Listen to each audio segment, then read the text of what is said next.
Hello, everyone. Thank you all for being here this morning. Oh, my little swarmy thing is not up again. Oh my God, I don't know what be happening to it, but guys, thank you all for being here this morning. This is Pinkie, the housewife.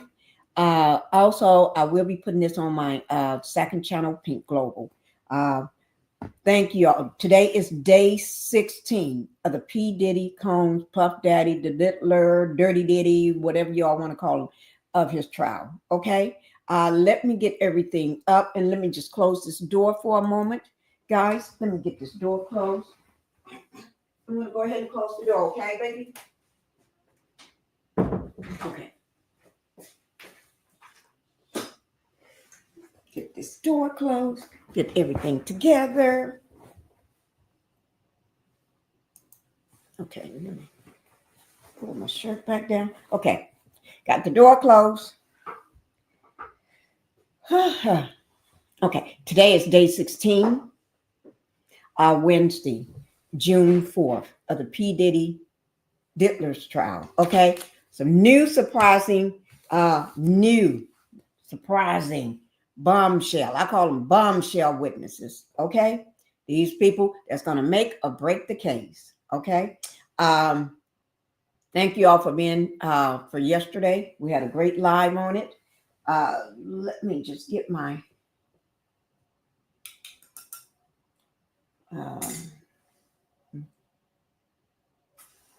that's lemon water. That's my lemon water. I already had it while it was hot. Now we added cold water to the lemons and everything, so I can drink it. And I do have my juice too.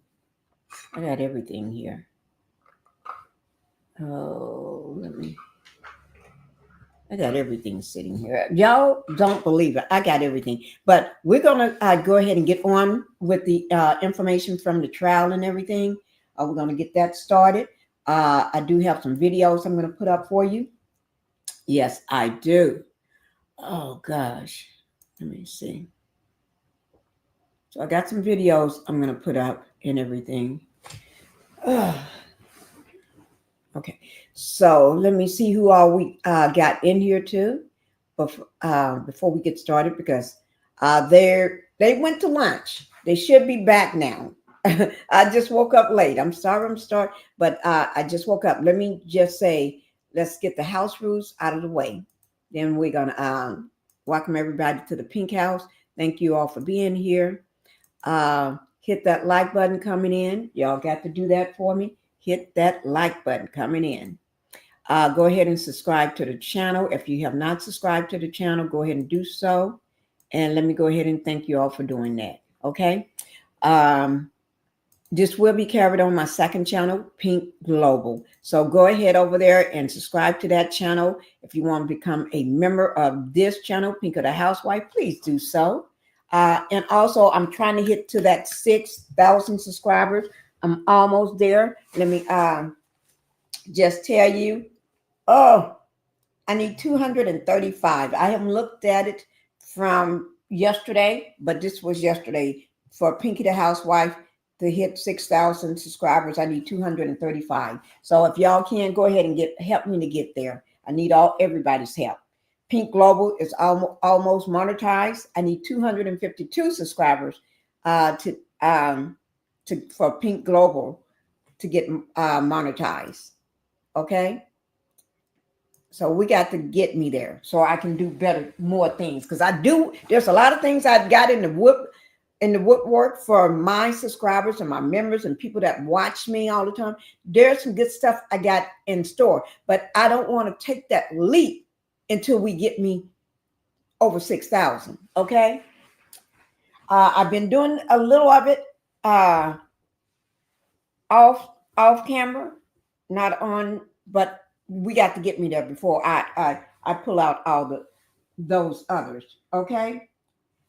So let me just go ahead and put up the graphic warning content. Thank you guys, because we never know what's going to be said, and put that trigger warning, because I never know. Because sometimes this information is not good for everybody's ear. So sometimes you cannot listen to this. Okay. All right. So let's go ahead and get started. Okay, day 16, Sean Diddy Combs trial. We had Garcia on the stand yesterday too. Eddie.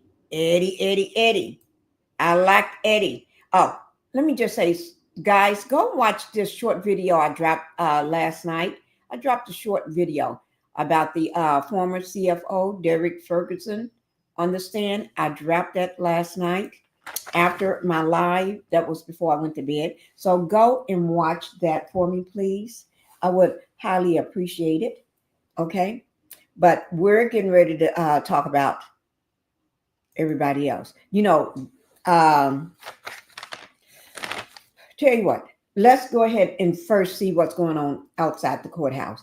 And while we're doing that, I'm going to go ahead and there's something I need to do to up what I normally do.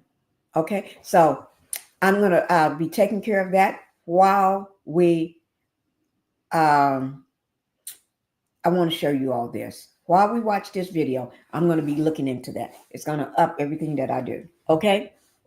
I wish I can go to New York, but y'all know I can't go. Y'all know I can't go. Not that I can't afford to go. Okay. Not that I can't afford to go. I can. But I can't go. I wish I could. But I would have to have I have to have a team. I have to have a team to go down there with me. And I didn't put together a team. My team that I got all got things going on. So I can't just have them to drop everything and go with me. So I have to have a team to go down there with me. But I said to myself, I'm going to start putting this in place for other things. Making sure I got a team to go with me besides the one I got. Because my team right now consists of all family. That's my team. Actually, family. They all got something going on. But I got to assemble a team to go with me outside of family. Okay? And that's what I'm going to do. I'm started getting me a team so I can start going to these things and events. But I got to have them. I cannot go travel without them because there's a lot that Pinkie requires.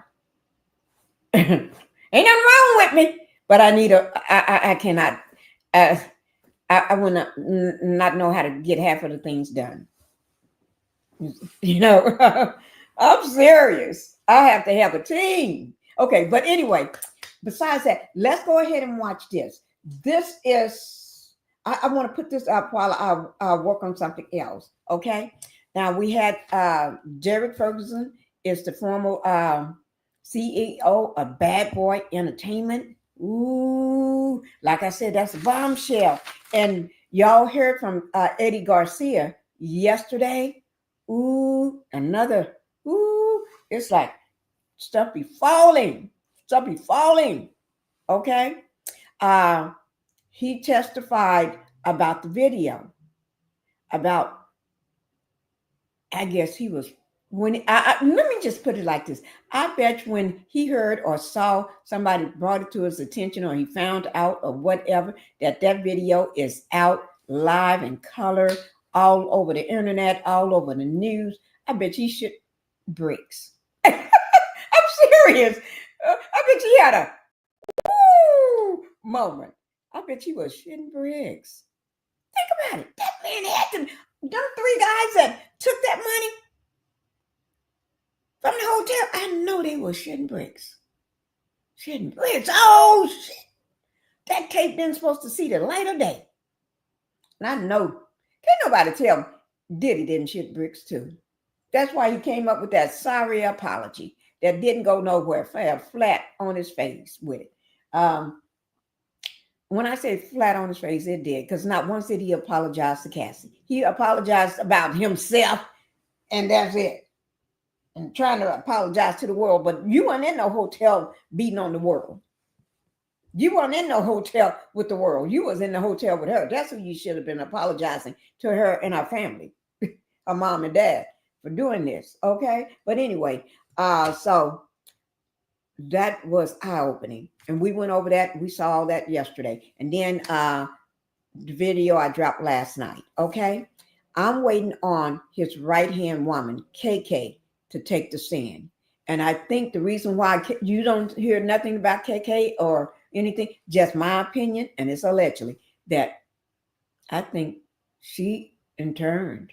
She interned. KK must got a deal, a plea deal. I think she's a witness they got stashed somewhere, and they're gonna walk her in the same way they did George Kaplan when it's time.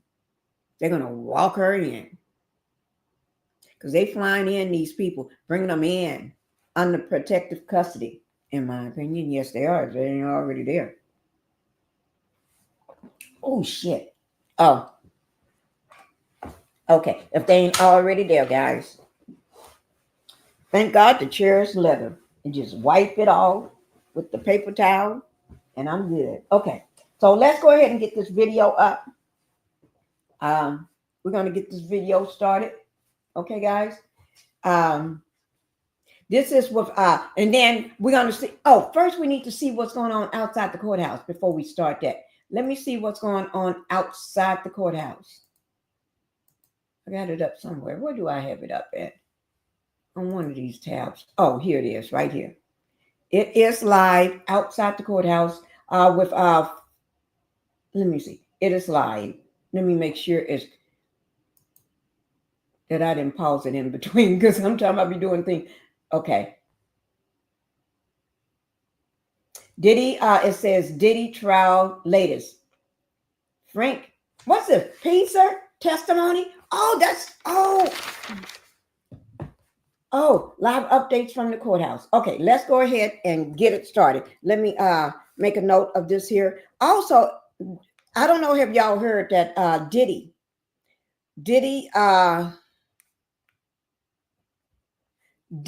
has some of his clothes is on auction.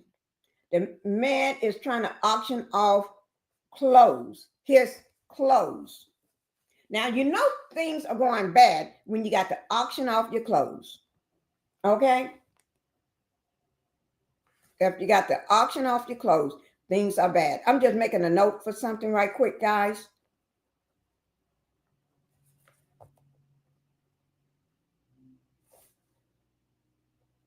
Okay, because I need to make sure I keep this man's name front and center. So, oh my God, they got Frank on the stand now. I mean, I'm just making a quick note. Okay, I'm done with it. Circling that note so I won't forget. Here we go, guys. So we can see, and I got it muted, so I don't know whether anybody's talking right now, but I'm muted in just a minute.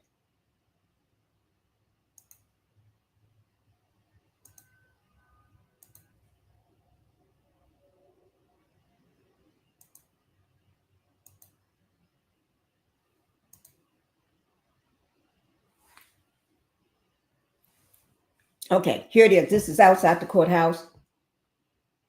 Let me unmute it, and we'll give me 1 second. I get up for a second.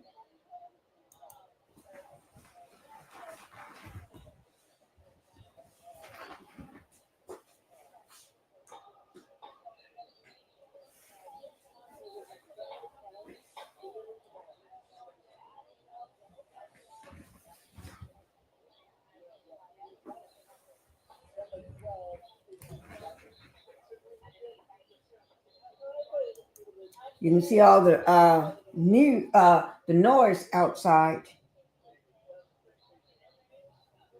the courthouse. Y'all can hear all of that, can't you? What the? No. Let me find something on my phone I'm looking for right quick. I'm just do this.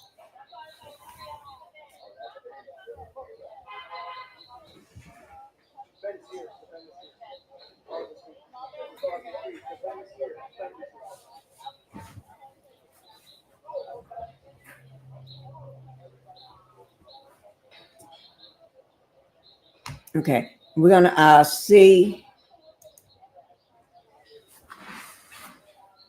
It says,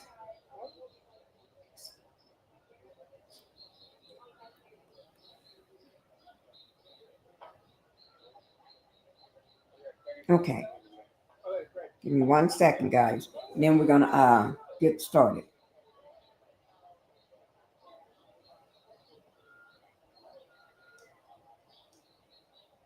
Thank God I got on my phone.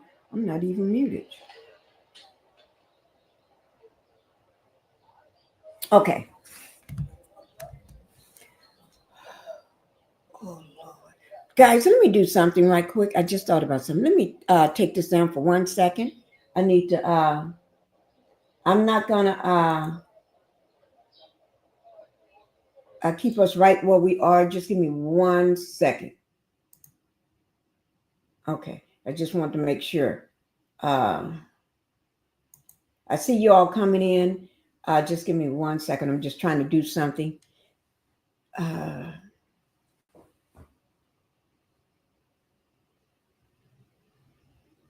Okay.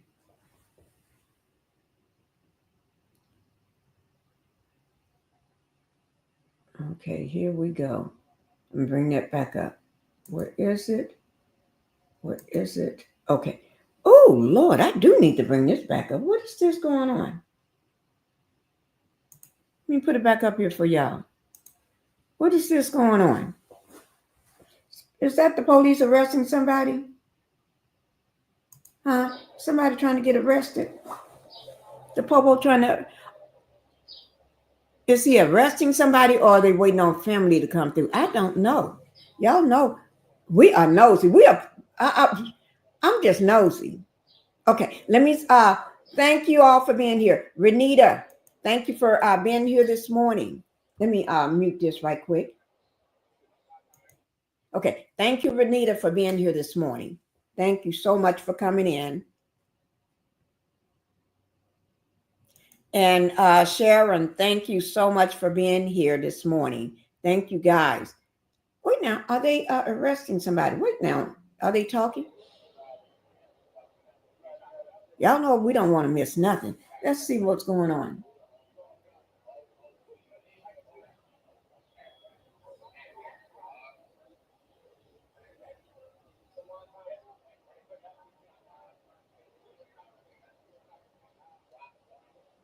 Do it look like, or he's just standing in front of the that van? Y'all know we nosy. Military guys, somebody just passed.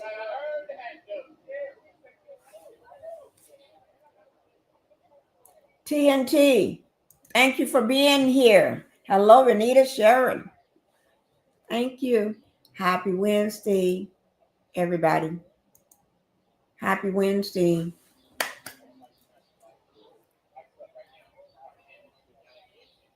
Y'all know we nosy. We're a bunch of nosy folks. I would say, I'm going to tell you the truth. I think everybody in my chat and my members and subscribers, I think y'all just nosy like me.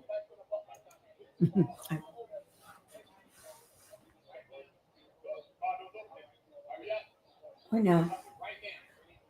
Oh, this must be the family coming in. Okay. So who we got getting off the van?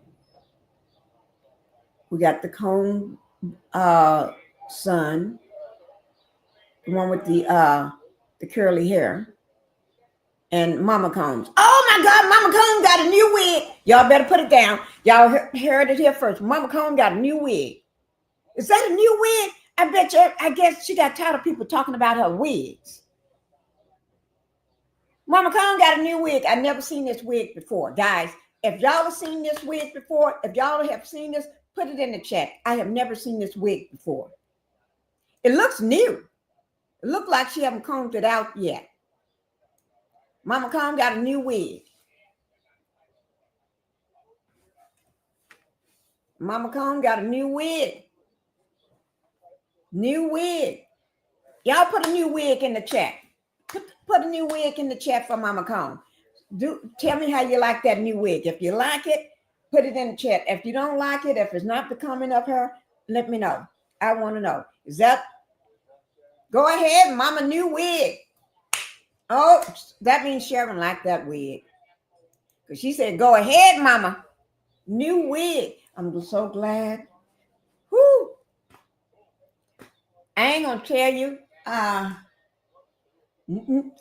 What's her name? Somebody said the wig, she was sitting right behind the wig. Was it said she was sitting right behind the wig? Oh, let me just say this, guys. We're gonna start something new today. Okay? We're this is a new rule for Pinkie the Housewife. Okay. One is a new rule, and then I'll get to the old rules. But one of the new rules, we're not gonna talk about what somebody else doing over on their channel, some other content creators. We ain't gonna go take what they got doing over there and bring it to my channel, because I think, to me, I'm not getting in nobody's beef. I got water over there. I don't want to get in nobody's beef saying that I took something from their channel, or I'm sending people over to their channel to bring it over to my channel. We ain't gonna do that. Oh, TNT, you like the wig? Okay. I hope that's what you mean. You like the wig, Mama Comb new wig. If not, let me know. But we're or is that about not bringing stuff from somebody else, trying to bring it over to mine? Because what that would do, it would. They're not going to come after the people that brought the stuff to my channel. They're going to come after me. All of this here, and all of this here. They don't want all of this here on them. I'm not trying to start no beef with no content creator. So y'all cannot come on my channel and say, well, I heard this from another content creator. They're saying this from another CC. We ain't going to do that. No, I don't do it. If I do it, that's because I know that person or something like that, or it's okay. But we ain't going to do that no more. I never asked nobody to do that. I never asked nobody to do that. And I never did like that. But we're not going to do that no more. Nobody is going to do that. Okay? Because y'all ain't going to get me caught up in a beef. And sometimes we ain't going to do that. Because y'all don't have to deal with the wrath of that. I will. And my wrath is much bigger than anything anybody ever seen. So we don't want me to get out of pocket. I'm trying to stay in 2025. I don't want to go back to being 2024 Pinkie, 2024 Pinkie, eat you up alive and spit you out and take your food off your table and burn your house down. So we ain't doing that, okay? I'm 2025 Pinkie. 2025 Pinkie ain't gonna do none of that unless she's pushed.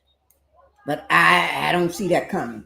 Okay? So we ain't gonna do that. Okay? So if you get up here and say that, I'm gonna stop you right there. And we ain't doing that. We ain't talking about no other. I don't. Okay? One of I need to turn the light on over there on that other side of my room. Okay, but anyway, a lot of people going into the courthouse today. This woman trying to figure out what y'all talking about. What y'all talking about? She don't know nothing about no Puff Daddy or P. Diddy or Sean Combs. Okay, let's see the latest update right quick. Frank Piazza, I think I hope I pronounced that name correctly. A forensic video analyst will be next on the stand. Oh, he's going to be coming up next on the stand, followed by Bryana, whatever her last name is, Bongolan,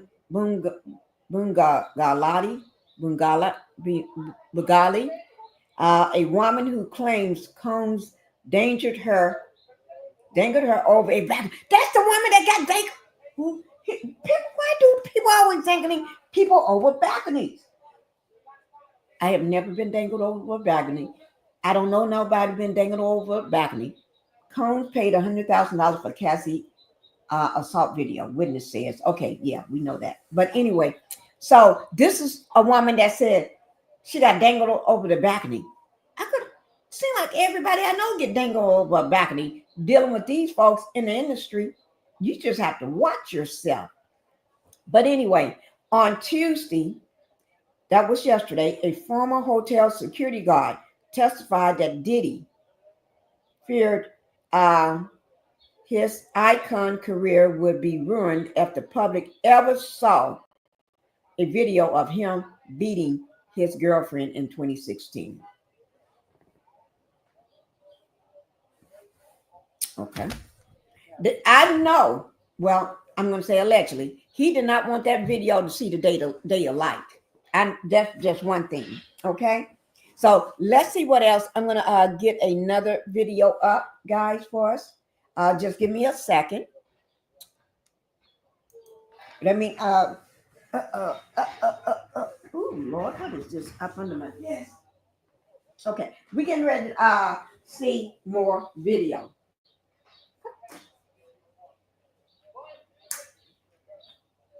What are the police doing? Okay.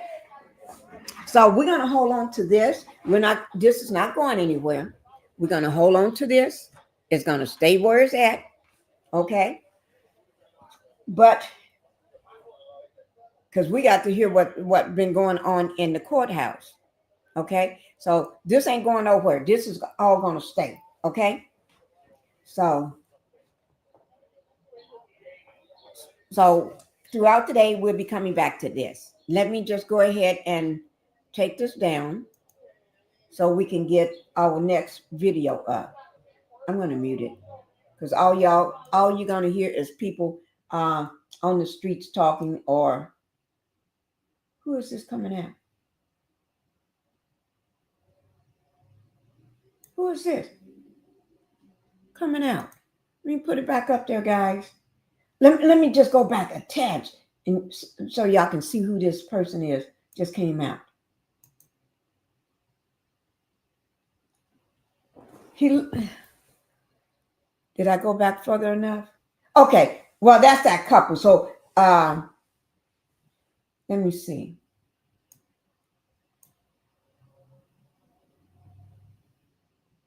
Did I go back too far? I don't know. Well, let me take it down, and if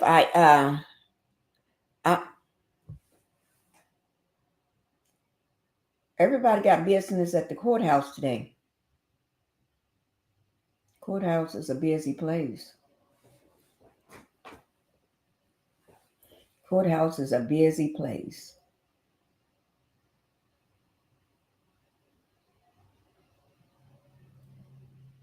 Okay, is that person, the police guy, they came past, and then I think, so I would have to wait a few minutes, and I'm going to go ahead and just take it a little further. Try not to move it too far. Somebody came out. I want y'all to see. If not, I'll just go ahead and refresh it, and we just move on. It looked like somebody. I'm just going to go ahead and refresh it back. I was trying to let y'all see who that was that came out. Okay. Hi, Terry. Thank you for being here, Terry. Thank you. Thank you, Terry, for being here. Hi, Pinkie in the chat. I'm in the car listening. Yes, like button was hit. Thank you, Terry. See, I like that. I don't even have to ask Terry nothing. But you know, all of y'all, I don't have to ask y'all anyway either, because y'all just like that. Y'all just go ahead and create that constant. I hit the like button already. This is y'all my day ones. Y'all my members have been there through thick and thin. Y'all been there through the good Pinkie, the bad Pinkie, the ones that dance on top of cars, run around getting y'all. Okay, let's see. Okay, what we're gonna do now. I want y'all to see this video. Okay, I was listening to it this morning. This morning, so I want y'all to listen to it. Hey, Terry, do one thing for me. Drive safely. Okay, keep your eye on the road. Okay, keep the eye on the road. Don't deter off the road. Keep that eye on the road. Okay, all right. So now we're going to go ahead and get down to business. Let me get this video up for you. This is Nation News. Okay. Nation News. Alleged Diddy male escort speaks out. Now, this is an escort. Y'all gonna think this is the same escort. It's not the ones that y'all are used to hearing. Thank you, Terry. It's not. When I saw him, is that the same escort? This is somebody new, okay? Okay, somebody new. He ain't like the Punisher. Punisher, you need to hit me up so I can do an interview, so I can help you to do better. Because the way you was talking seemed like you was okay. You need to hit me up so you can come on my channel. Okay, I give you the platform. I give you my platform so we can help you to see better. Talk about this a lot better than what you've been doing, because you seem like you twinkling your eye and doing all this here and we got you, Diddy.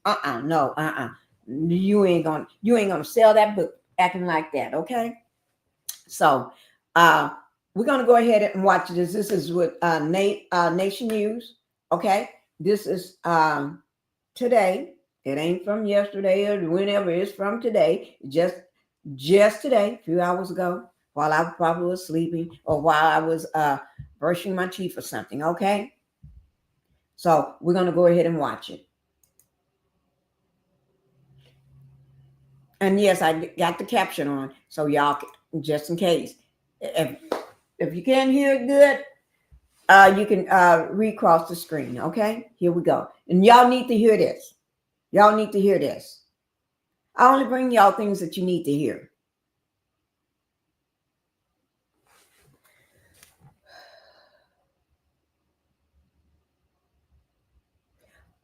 Oh, what? Oh, Lord. I see what you've been talking about. I see what you're talking about. You know who I'm talking about. Okay, here we go, guys. Put a 1 in the chat if you can hear it, okay? Because like I said, I'm not going to go. I'm being so nosy because I'm expecting somebody to come here today. We're expecting a worker to come. So that's why I got my eye out. Because my husband, I already told my husband stepped away from. So I already know. Me and baby girl know somebody's supposed to be coming to work today. So that's why I keep looking. I'm looking out because it's hard to see them coming across this way because of the high stone wall that surrounds the property. So I have to look this way to see the opening. Okay? So I can see. I can only see the top of a vehicle go past. I can't see the whole vehicle. I can only see the top. Okay. So that's why y'all keep seeing me doing this here. I'm watching out. Unless I move away from the desk like this here. Well, while the video is playing, I think I may sit back this way so I can see better. Okay? But let me go ahead and get the video started. You can generally tell what's really important in a high-stakes trial by what the two sides fighting about for the trial. That's usually the giveaway, right? In the case of United States versus Sean Diddy Combs, the defense did everything they could to keep that hotel surveillance video light years away from the jury. And the feds fought just as hard to include it. And we thought we knew all the reasons why. We thought that, Diddy, seeing viciously attacking a defenseless Cassie Ventura, cowering and trying to stay alive, that would be bad for Diddy, right? No way to deny that. But we now know that despicable display from 2016 and the freak off that came right before it was only the half of it. And maybe not even the most important half when it comes to the charges he's facing, racketeering. Today, the jurors in his trial heard from a former security supervisor at that hotel. His name is Garcia, and he testified that not long after the attack happened, Diddy's chief of staff, Christina Koros, called him to ask for the footage. He said that he told her no on the phone, and again, when she showed up in the lobby, said he told her no again. But that night, Garcia testified, Christina Koros called him again. And He handed the phone to Diddy. Garcia told the jury in Combs' federal trial that Puff said if that video ever got out, it would ruin his career. He testified that Diddy promised to, quote, take care of him if he could only find a way to get that video. And so, Eddie Garcia, who was promised immunity to tell the truth in court, reached out to his boss, who agreed to sell the video for $50,000. And the following day, Garcia brought a USB drive with that video to a meeting he said included Diddy, that chief of staff, Christina Coram, and one of Diddy's bodyguards. But before handing over that little USB stick, Garcia said he told Diddy he was worried. He was concerned he might be implicated in a crime that Cassie Ventura ever called the police and complained. At which point, according to Garcia, Diddy had a plan. FaceTimed Cassie and ordered her to, quote, tell him you wanted this too, Cassie. A freshly beaten up Cassie was there on the FaceTime wearing a hoodie and complied with Diddy's demand that he testified. Did y'all hear what she said? A beaten up Cassie. Thank you all for putting the ones in the chat. Let me know. Thank you guys. But a beaten up Cassie. A beaten up Cassie. And I seen that picture. She got a hoodie on, a dark color or maybe a black hoodie. And her face is all beat up. Her lip is busted up and everything. A beaten up Cassie.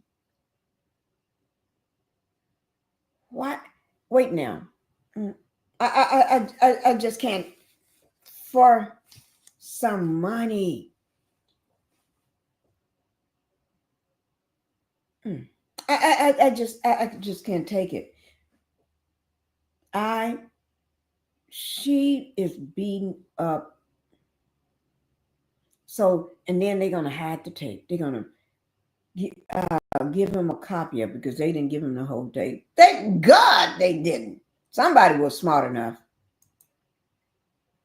He then said he signed a contract swearing that no other copy of the video existed and swearing him to silence with $1 million.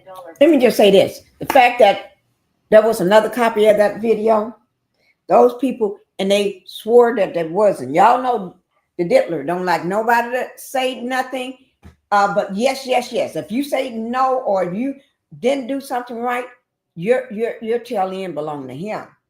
So I bet his people already trying to find out ways to get.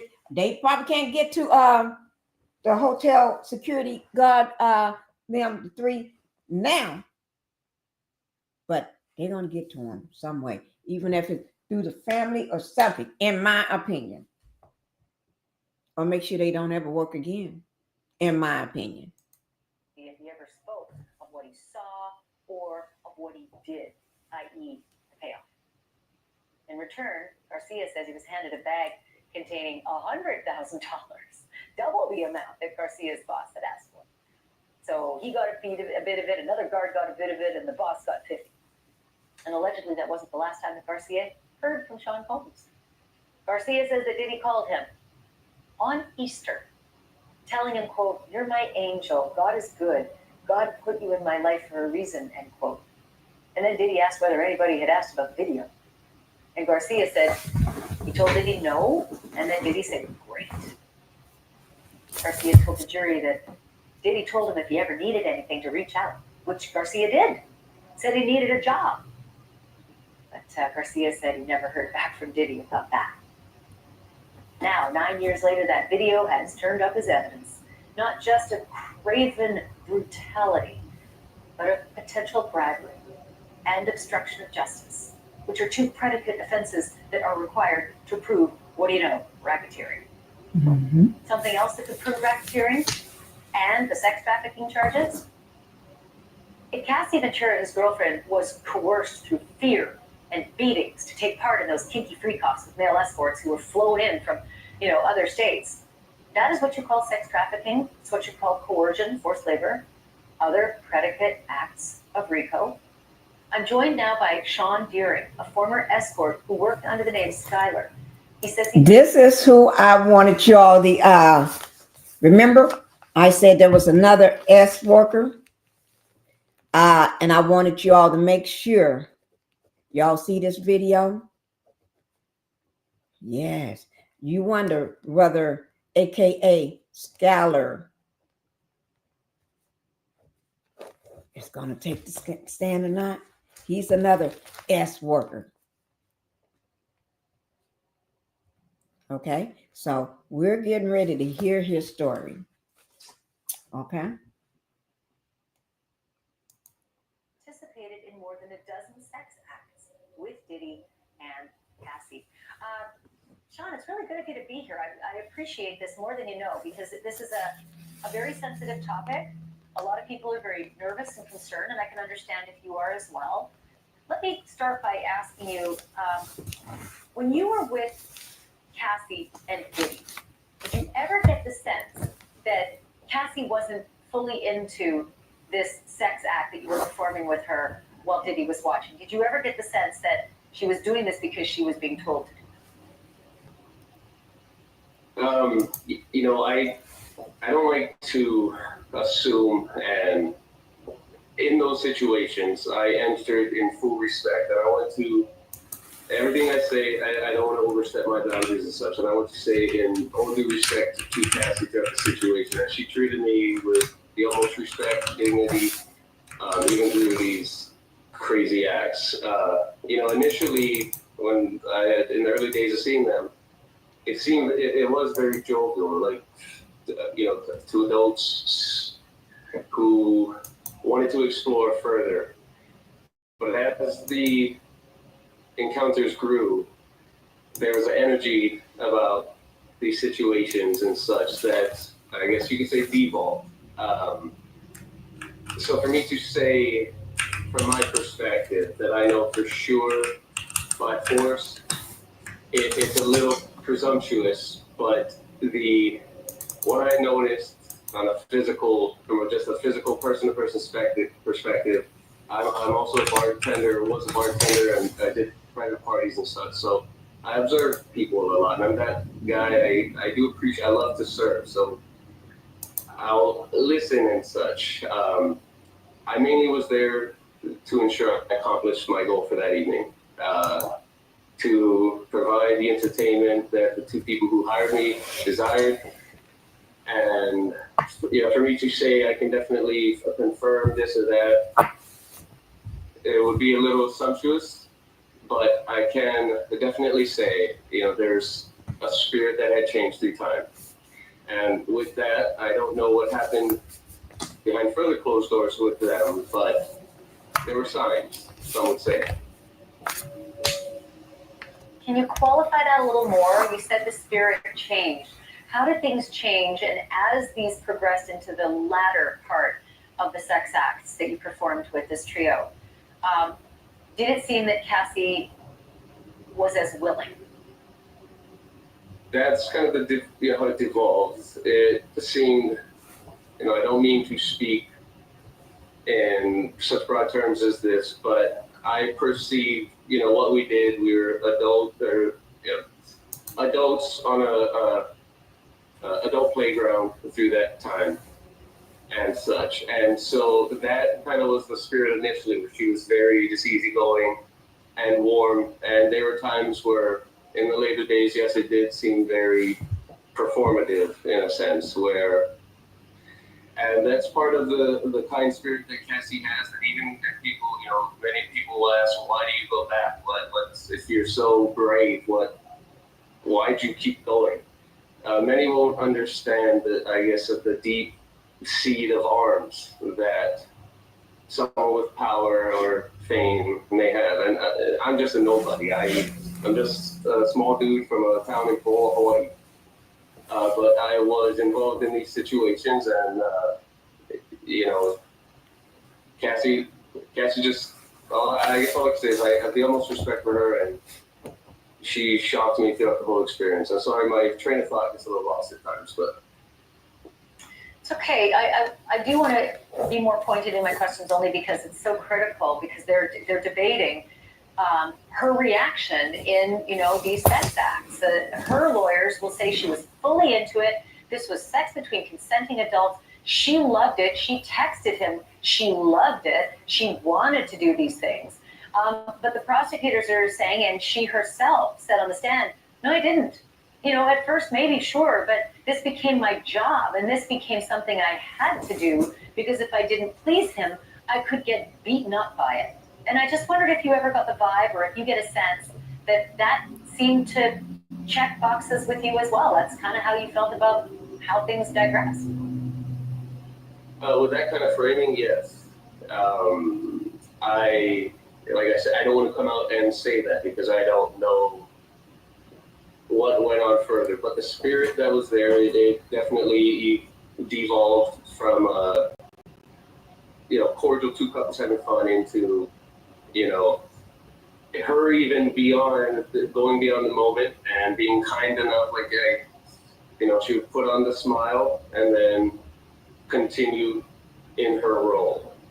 Put on the smile, put the head down, and then just continue in the role rather than in the early days of, it's seeing a joyful time. And I also don't want to speak too much beyond, I don't want to say too much for certain reasons. Out of respect for Cassie, for other reasons. Can you tell me this? Did you ever sense any fear?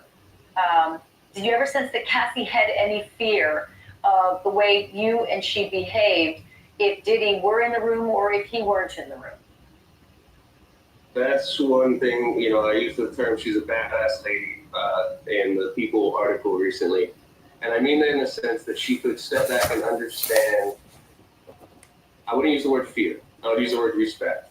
She respected what her role was, what she was there for, and I ultimately believe that's the only reason I was seen more than once, is that there's somewhat of a kindred spirit between her and I, where I love to serve and I do to appreciate others, and I do believe that she has that as well deeply, and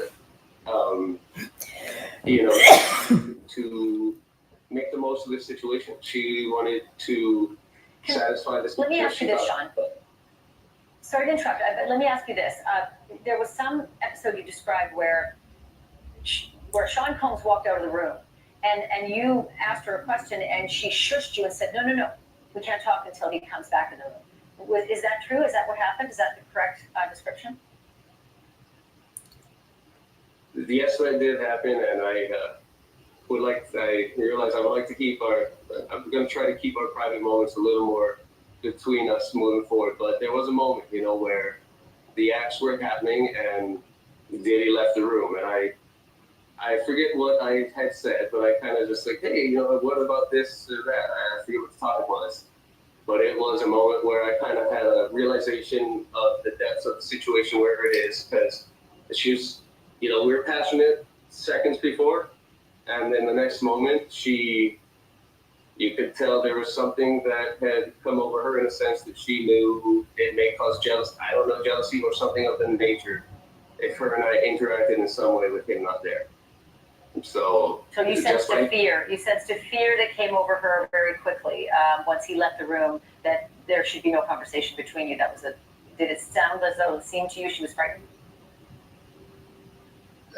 That's why I use the term she's a badass lady. I wouldn't say frightened. I say she just understood the situation to the extent that she needed to. And that's why I'm sorry, like with her, I wouldn't say fear, it was mostly just she understood the situation and she and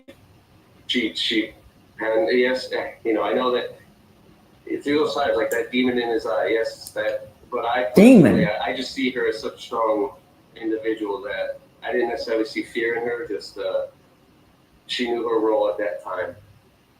Or she... Sean Deering, I'm very appreciative of you speaking. That you have spoken with the prosecutors, correct? They know your contributions to the knowledge base of your involvement, right? I'll just... I've received guidance from individuals on I'm just going to try to leave it at that. I'm here speaking with you, attempting to just have my side heard, and ultimately, I just want Cassie respected on all this. You know, my face was out there, and I just want to let my side be heard. But I don't want to overspeak.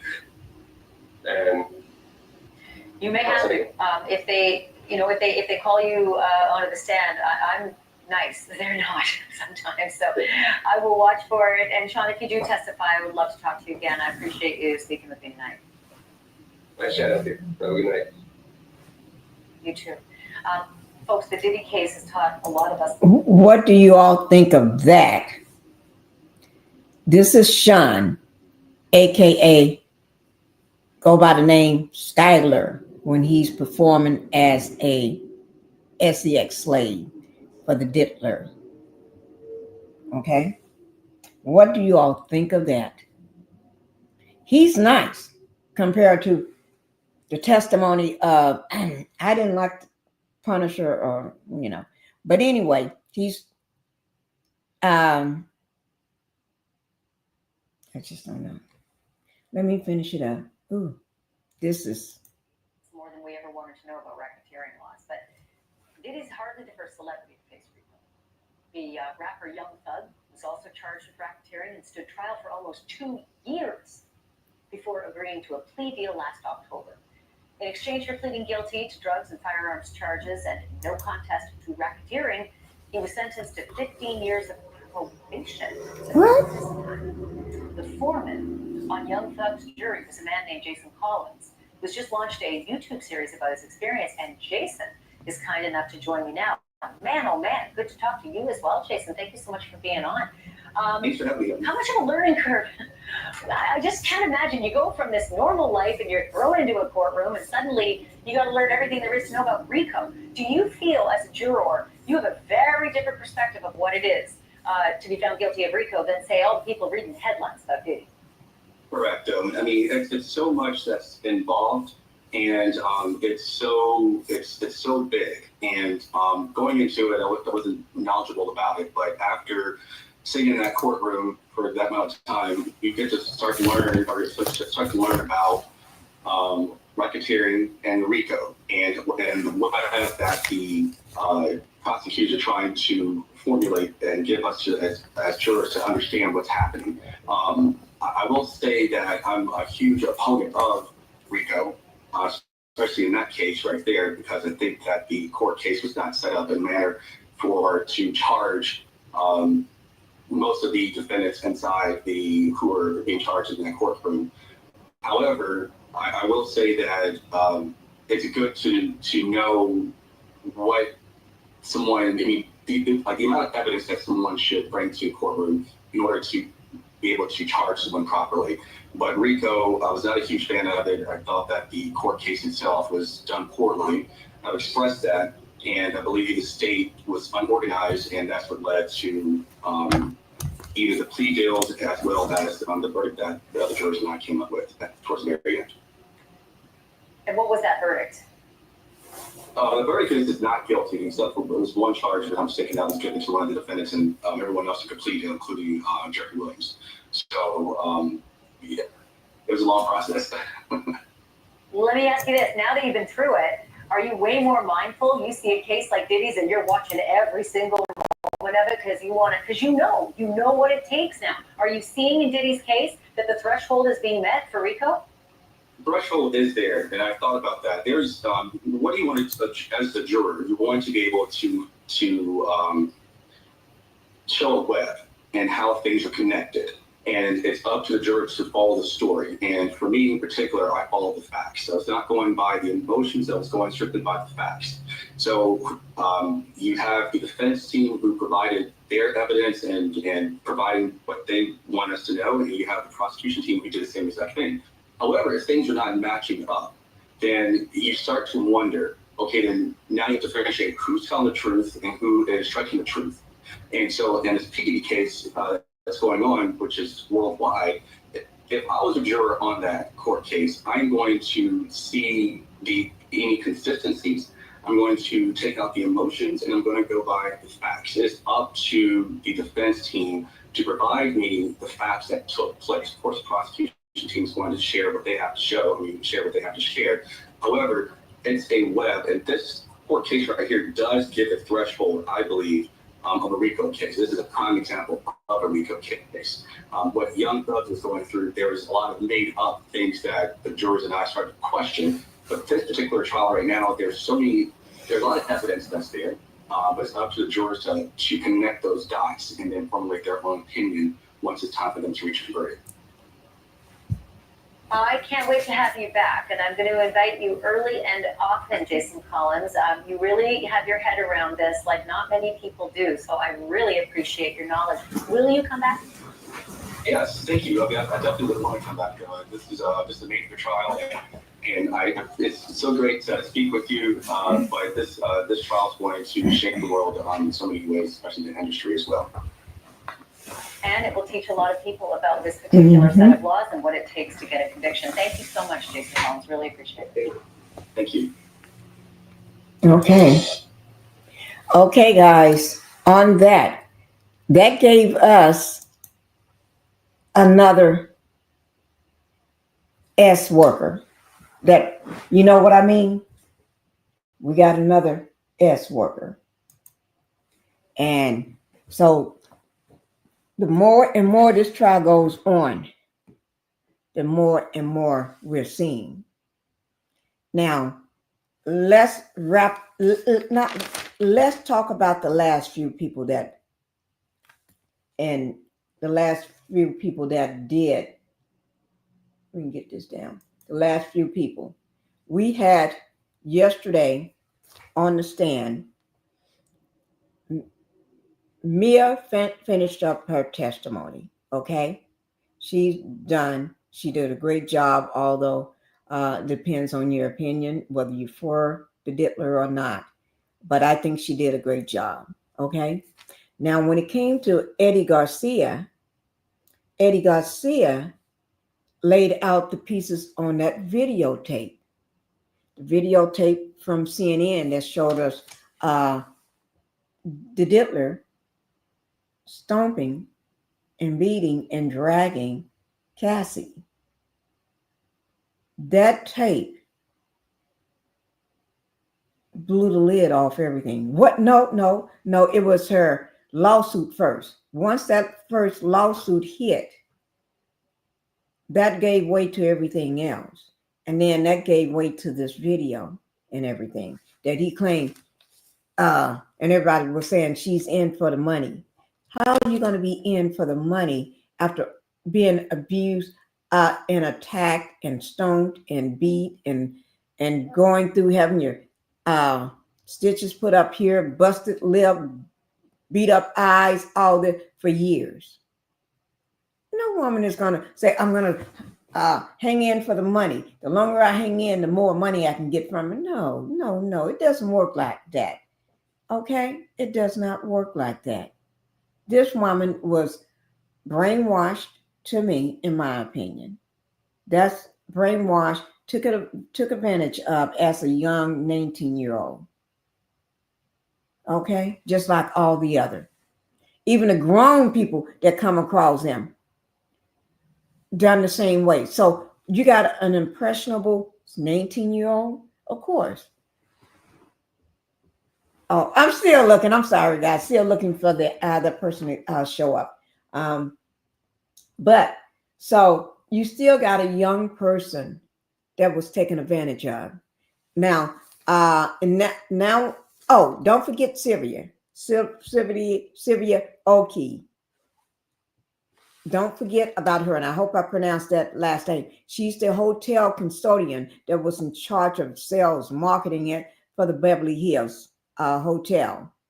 That's, and in Los Angeles. But also, she was in charge of booking clients, like the high-profile people in the entertainment industry, big stars and everything. And when she booked for those, you got to remember, a lot of them use aliases, aka the Diddler. Well, he didn't use I think one of his names was Frank Black that he used allegedly. for a lot of his booking.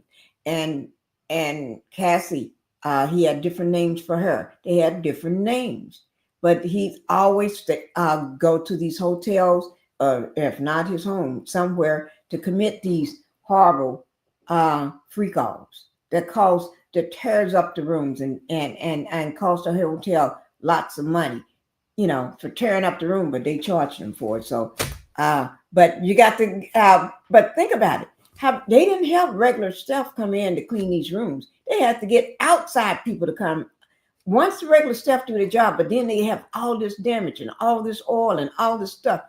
That cost them a lot to replace stuff, to re-get stuff. And, oh my Lord, I tell you. But anyway, and then I'm still waiting on Christina Crum, his right-hand person, to tell what she knows, however she's going to do that. And then you got Derek Ferguson, the man that handles everything, all the finances for the Bad Boy Entertainment. He's the CFO. He knows everything. For instance, that money from Cassie mom, that $20,000. He remember when that he got, they keep records, they keep receipts, they keep the paper trail. The paper trail of the $20,000 being deposited into Bad Boy. Isn't that? If Combs is trying to threaten them, wouldn't the money go directly to Combs? Why is it going through a company? Allegedly. Why is it going through a company? Allegedly. I think this is the person. Or unless it's the let me go check, guys. I think this is the person showing up, unless it's the people to take care of the property. Let me just the cut, Let me just check for. Give me 1 second, guys. I'm gonna put a video on because they haven't stepped out yet. Let me let you all. Let's see what's going on outside the courthouse. Okay, I'm gonna step away and let y'all look at this right quick. Don't go nowhere. I'm gonna look on the camera down the hallway and see who that is. Okay, give me 1 second.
I'm back. They haven't stepped out their truck yet, so I'm not gonna go out there. But I'm just waiting on them to come up to the house. That's a long walk. I'm not going out there. But anyway, I was talking about I think the last thing I was talking about was the CFO. Got all these records, and I think that's going to be the bombshell in the trial. And then I think, what's her name? KK, if she steps forward. Who is that guy? Somebody recognize him from somewhere? That young man there. Who is he? Do y'all recognize him from anywhere? He looks so familiar to me. Ooh, shoulder hurting. From here going up to my neck. We're getting ready to see what else is going on. I'm going to bring this on down and everything. Because y'all can see they're still waiting. Right now in New York, it's 2:29. Court normally ends about around 3.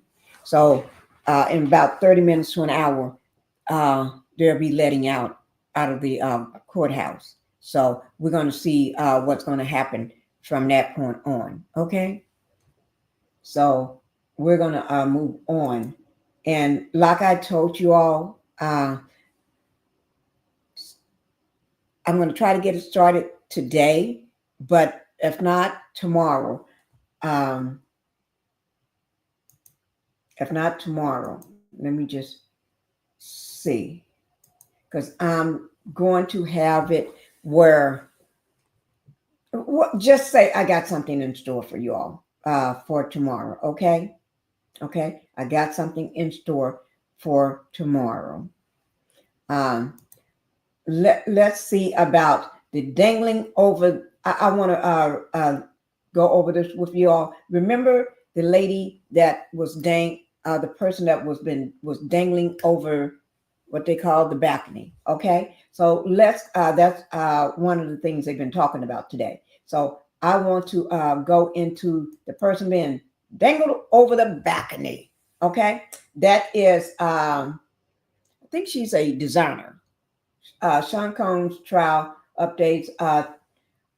The woman testifies Combs dangled her over the 17-floor balcony. Okay. So we're going to get into, her name is Bryana. Okay. So we're going to, I want to listen to a little of that, and then we're going to go ahead and go into it. Okay. Let me just get it started for you.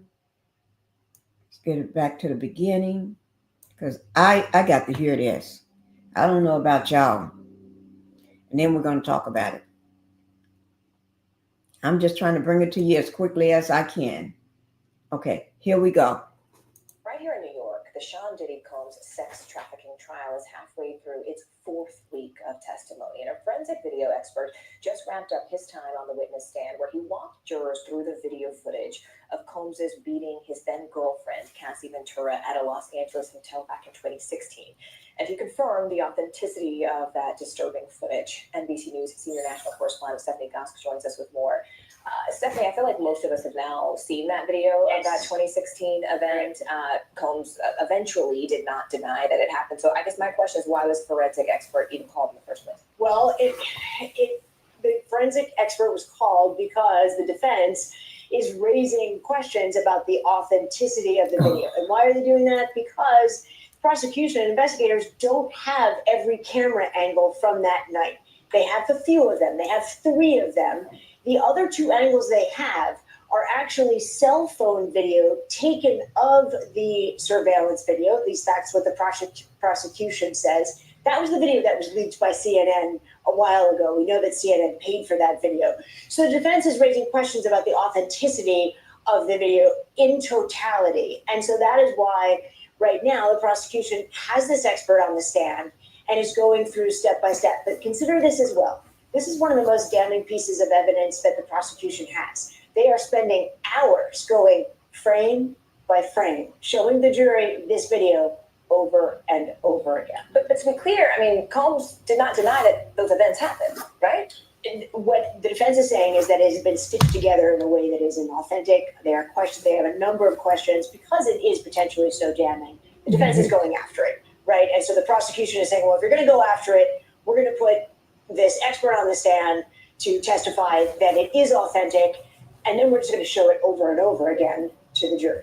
You know, another disturbing allegation is this woman who said that she was dangled from a balcony by Combs. What do we know about her? Okay, so she is a friend of Cassie Ventura, and she has sued Combs for that moment as well. She's expected to come on the stand and say that she was at Cassie Ventura's apartment one night. He came in and assaulted her and then didn't quite dangle her. Her allegation is not that he held her over a balcony, but rather that he put her up on a balcony. She's apparently quite small, and threatened to push her off, which obviously would be terrifying if it took place, and we expect to hear from her now. And I know you will bring us the latest on what happens there. Stephanie Goss, thank you so much. You're welcome. Oh, y'all hear that? That is the woman. That is Bryana. As a suspect is dead, doesn't mean That is Bryana. Let me, we're gonna go into looking at that. Let me see, can I? Okay, it says, I'm gonna read what it says to you all.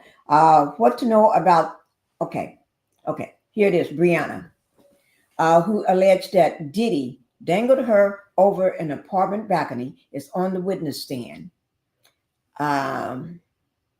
Bryana testifies that Combs held her over a 17-story balcony in 2016 before throwing her into the balcony's furniture. I think that's the patio furniture. The balcony's furniture got to be the patio furniture that she's talking about. And in 2016, isn't that the same time as the tape? So I guess he was really just making sure they're still there. Okay. That's the same time. I guess he was really, well, he's dangerous no matter what time of year it is. Okay. Combs faced 5 criminal charges, 1 count on racketeering, conspiracy, 2 counts on sex trafficking by force, fraud, or coercion, and 2 counts of transportation to engage in prostitution.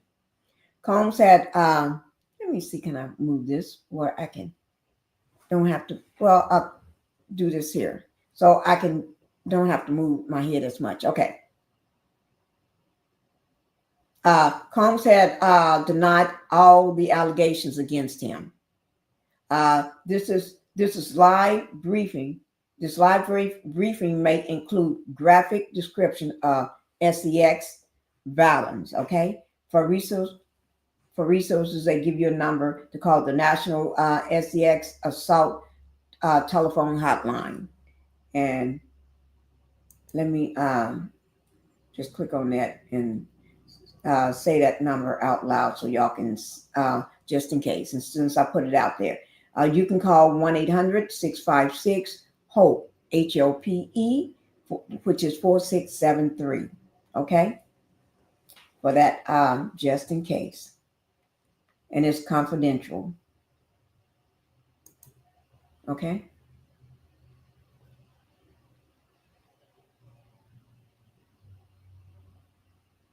Okay, just give me a second.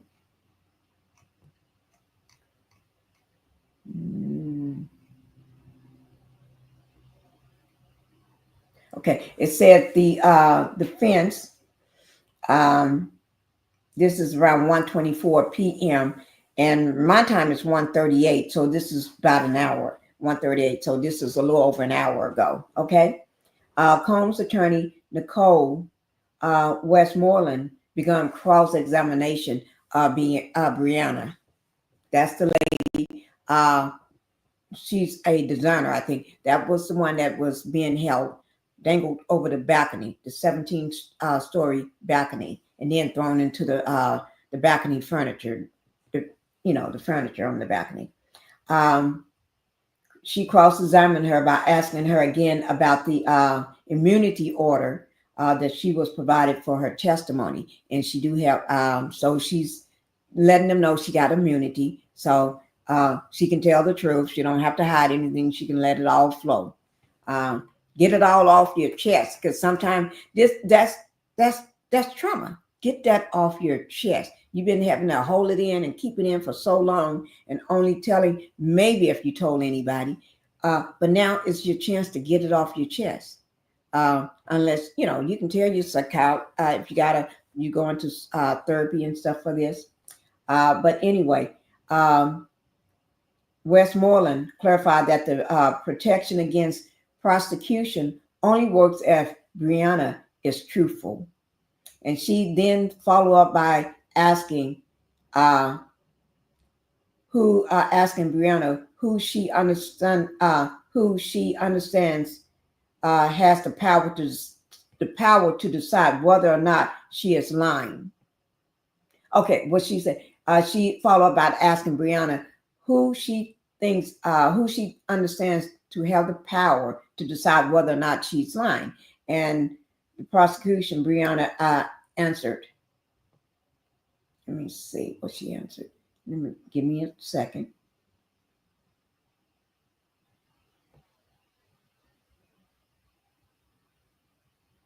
Oh, the witness said she was that she sued Combs for $10 million in order to seek justice for what happened to her on the balcony. $10 million. And when Bryana was asked by the prosecution if she could give away $10 million for the balcony incident to have never happened, she said yes. Oh, my Lord. Also, Bryana said after Combs alleged dangling her over the balcony, she said she was left with lasting psychological impact. It left I'm quite sure it did. Put the fear, that's you dangling over a 17-story building. You looking down, you see your whole life fly before you, just go past you. That would impact anybody. PTSD, everything. I wake up every night with dreams. I could not go to sleep if that would happen to me. Bryana testified that she had nightmares. That's what I just said. I couldn't go to sleep. She said she had nightmares and used to scream in her sleep. And I did not see that part until I just said it. I wouldn't be able to sleep. She added that she dealt with feeling paranoia, right? Sometimes peeking her head out of her own home just to make sure the area was clear. Oh my God. Y'all hear that? You see what people have to go through, even being associated, being around, even if you're not around him all the time, around people that like Cassie or anybody. You have to deal with all this trauma yourself. It's not just they're having trauma, but you have to deal with it yourself. Oh my God. That she have to she can't sleep. She wakes up screaming, peeping out her own windows and doors just to make sure the coast is clear. Everything is clear outside. Nobody's sneaking up on me. Nobody's sneaking up on me or sneaking up at my house. She revealed she tried to tell Diddy, the diddler, about the incident to no avail. She said, oh my God. A day or two after the balcony incident, Bryana said she received a FaceTime call. Oh, she received a FaceTime call from either Combs or someone on his team. A FaceTime call. Why do you want to talk to him after somebody dangled you over? I don't want to talk to you. Okay.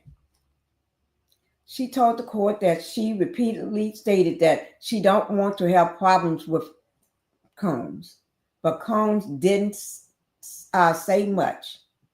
Bryana testified that Combs put his hand over his head while looking into the camera. Over his head. I guess putting your hands together over your head, or I don't know. But while looking into the camera. I don't think I could look at him what is that? She said 2 or 3 days after the incident. I don't know. Oh, no. I need some space. I need some time. I need everything. Okay. But anyway, this is Bryana. This is a friend of Cassie's, but also I think Bryana is a fashion stylist or something like that. Okay. Okay. Ventura was in a nearby room and she did not witness Combs' alleged dangling Bryana over the balcony, but she was nonetheless shocked by the incident. The witness said, he threw me on the balcony furniture. First you're dangling the woman, then you're throwing her on the balcony furniture. I bet you got bruises and everything. Bruises. And if you're throwing somebody on the balcony furniture, the furniture you probably got all these types of bruises, and you probably hit the floor, the concrete floor and stuff like that, and all kinds of scrapes and scars all over you, and somebody dangling you by your ankles or your hand or arms or whatever. You probably got bruises all over you because of the weight of your body. He threw me on the back of the furniture, and it definitely hurt. Wasn't sure if it was injured. Bryana told the jurors. Cassie was in her bedroom, but she came out. I heard her voice. Her tone was in disbelief. Guys, this is traumatic. This is traumatic for this woman. This is something that a person would remember and probably would not ever let go. You know, this is a long-lasting impact. You probably years later, you still have that fear where you can't sleep or you're waking up screaming. Y'all know what I'm talking about. Okay. Bryana testified that that Combs was yelling at her while he dangled her over the balcony. Oh yeah, that's another problem. He yelling and screaming at you too. Oh my God. That she was dangled over the 17-story balcony for maybe 10 to 15 seconds while Combs yelled. You know what the F you did? Oh gosh. I'm trying to think of something I can hold up. Like holding up. You know what the F you did? Maybe hold on. That's what he said. You know what the F you did? She said she had no idea what he was talking about and told Combs as much.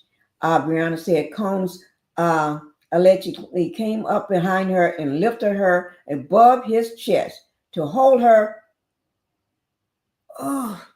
above his chest to hold her up against the balcony, she told the court. So he was holding her above his chest. And I guess he was standing over the balcony, dangling her over. Oh my God, if he let go. This is hard, guys. Bryana described herself as 5 feet 1 inch at the time and weighing nearly 100 to 115 pounds. She told the court she was trying not to slip while pushing back on Combs because she was scared she was going to fall. So she's a small, petite woman.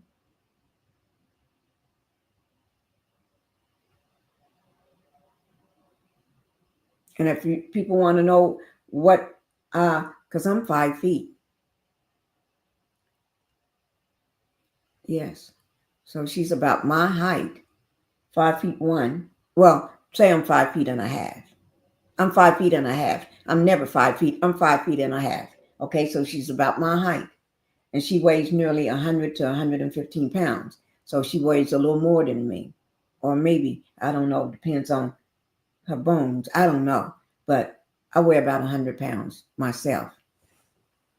And she told the court, so think of Combs picking up somebody so you can get a frame of what that size is. Okay, a frame of mind and how big she may be. She told the court she was trying not to slip while pushing back on Combs because she was scared she was going to fall.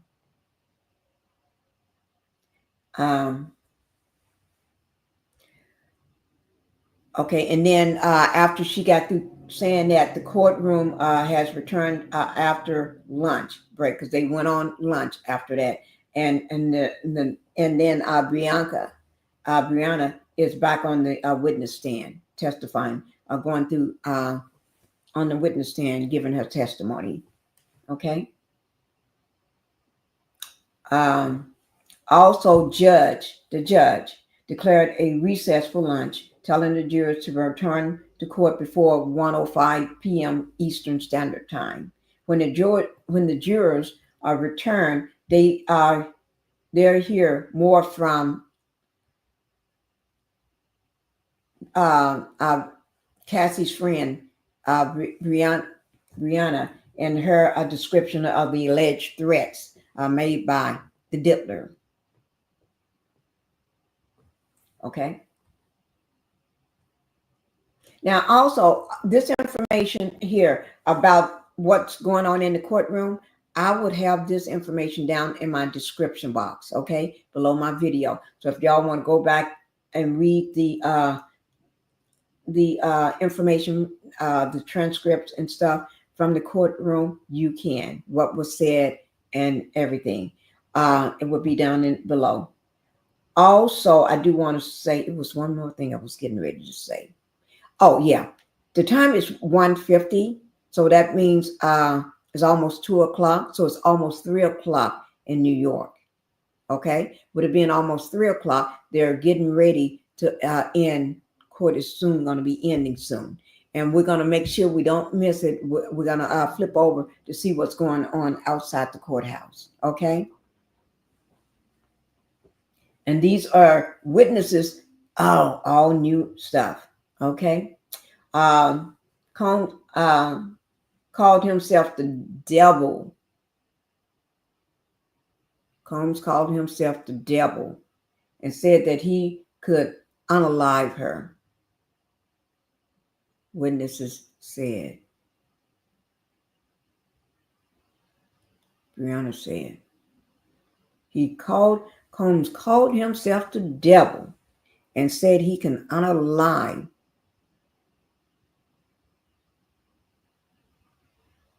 Bryana, the witness. That's what she testified to. Cass's friend, the one that was hanging over the balcony, that he dangled over the balcony. Yeah. Okay. One interaction Bryana recalled while on the witness stand was a moment in which Combs alleged told her something along the lines of, "I'm the devil and I can unalive you." But he said KILLU. She told the court that she was terrified. Bianca also testified that he had taken, that the white stuff. Okay. The lean, the cuckoo,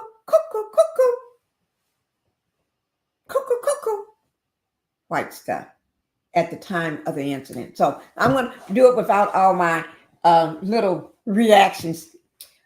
She told the court that she was terrified.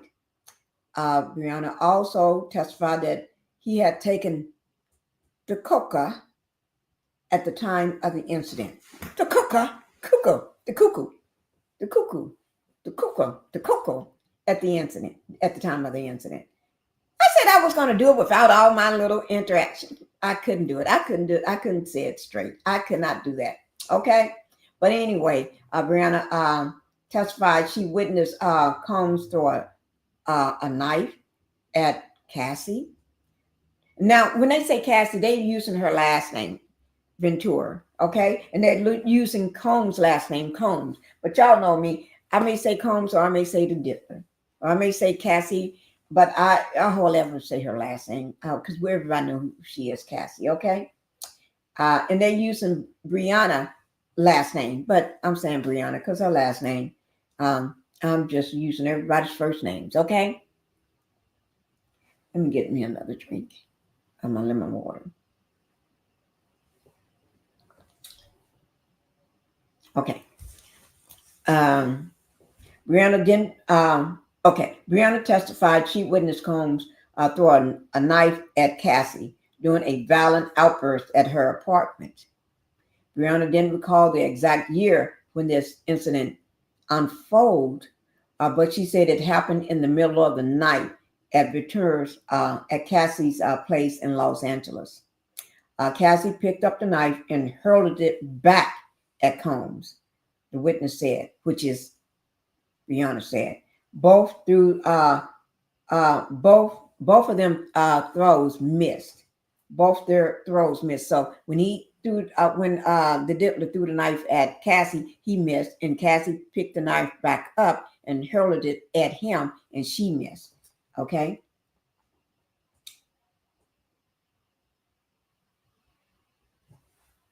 Bryana said she had night terrors after Combs allegedly dangled her over the balcony. And yeah, I'll be having night terrors, night sweats, getting up. Oh, Lord. I would have to have, y'all ever heard of this tea that you can get? It's some really good tea. It helps you to sleep. What it's called? I forgot the name of it. We have some here. It helps you to sleep. I love letting it sit with the tea bag in it for a while, about at least 30 minutes. And I leave the tea bag in hanging, dangling with the string, and I would drink my tea. I love it. She may need to get some of that tea. You can find it at any store, especially at the organic places and stuff where you buy organic foods and stuff. Don't go by there. It costs too much there. Go to a regular store. Go to the regular store and get it. Okay. But Bryana testified the mental effects. Testified that after being dangled over the balcony and falling onto the balcony furniture, the mental effects of the assault left her with night terrors. She told the court. She added that there was times when she would scream in her sleep. I think we talked about that. Ooh.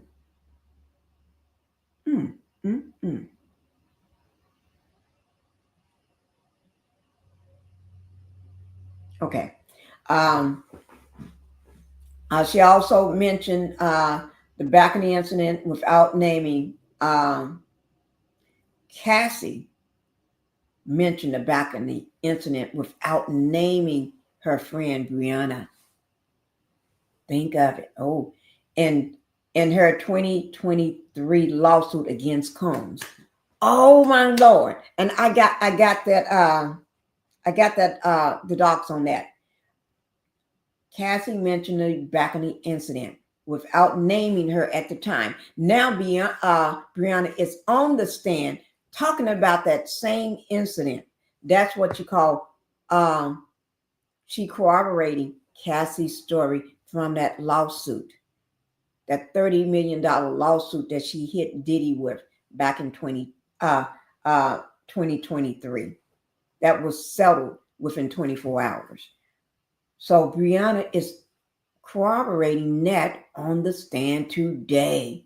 Ooh, you see how so many different people are corroborating each other's testimony without knowingly doing it? That's what you asked for. That's what you're going to get. Okay. Cassie also testified about the incident while on the witness stand last month. So back in May last month, she testified. She brought that incident up during her testimony. So that incident was brought up during the lawsuit of Cassie filed in 2023 against the diddler. That incident was brought up last month in May during when the trial started. When she first got on the stand, during that time, Cassie brought it up. corroborated. Also, Bryana today on the stand is bringing up that same incident.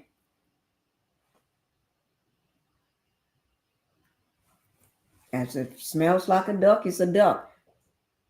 No, if it walks like a duck, it's a duck. I think that's the same. Y'all know I don't know all those old crazy things people say. Okay. Okay. The government, the government calls Bryana to the witness stand earlier today. Okay, I'm reading backwards. Okay, but just when she first got on the stand, Bryana, she's earlier that day she cited her Fifth Amendment rights. Bryana cited her Fifth Amendment rights against self-incrimination, and prosecution had said she won't be prosecuted as long as she testifies truthfully. Remember, we brought that up earlier in the very beginning of me reading this. Similar. Okay. Remember I said tell it all while you can, because you probably have to keep all this stuff secret and tell nobody. Now it's the time for you to tell everybody. Okay? Tell it all.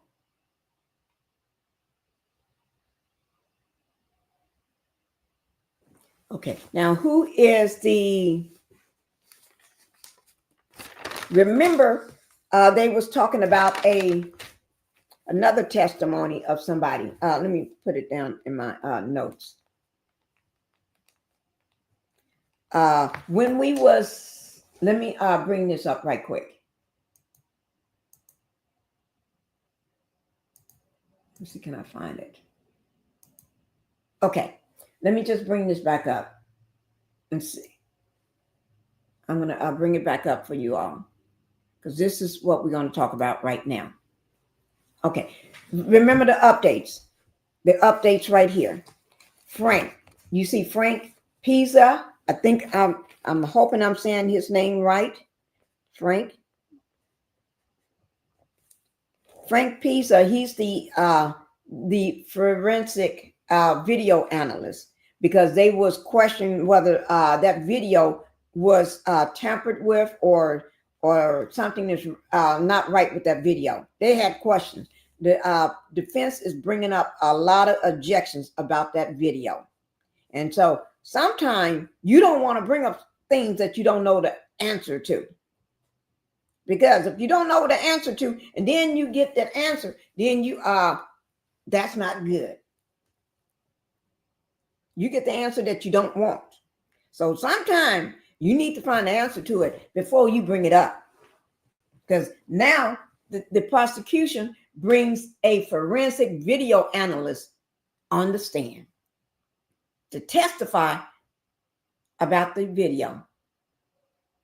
Whether it's been tampered with, whether it's been sliced, diced, and cut up and thrown to the side and brought back out, and somebody made it up, or whatever he does, whatever his job is. I can't testify for his duties because I'm not a forensic video analyst. So we're just going to hear what he got to say. Okay.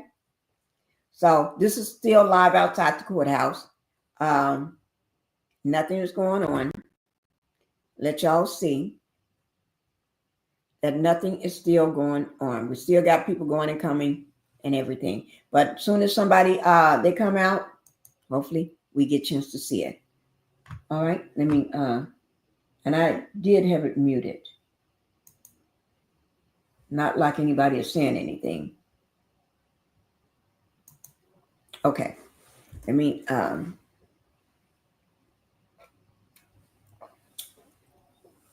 and so we this is Frank now. Okay.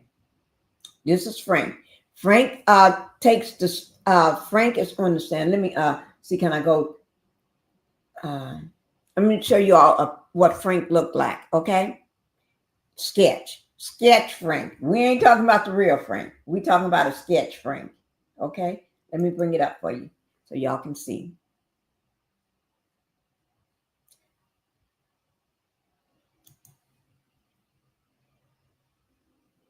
Let me get a copy of this sketch. Okay.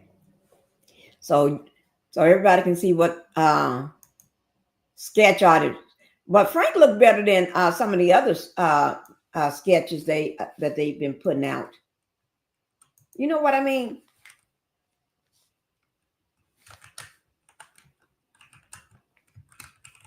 Let me just put the name on it so I remember.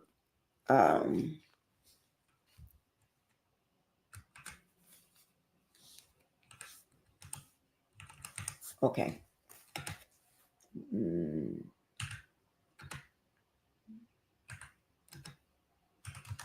Okay, here we go, guys. We're gonna see what sketch Frank looked like. Okay, because Frank is gonna Frank is let me just bring it up first. Where are you, Mr. Frank? Let me see.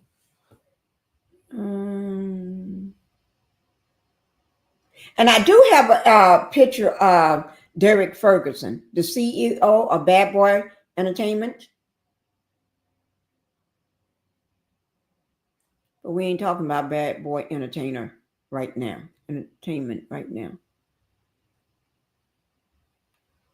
What is it? Oh, here it is. Okay, I got it. So y'all getting ready to see what Frank looks like? Y'all see?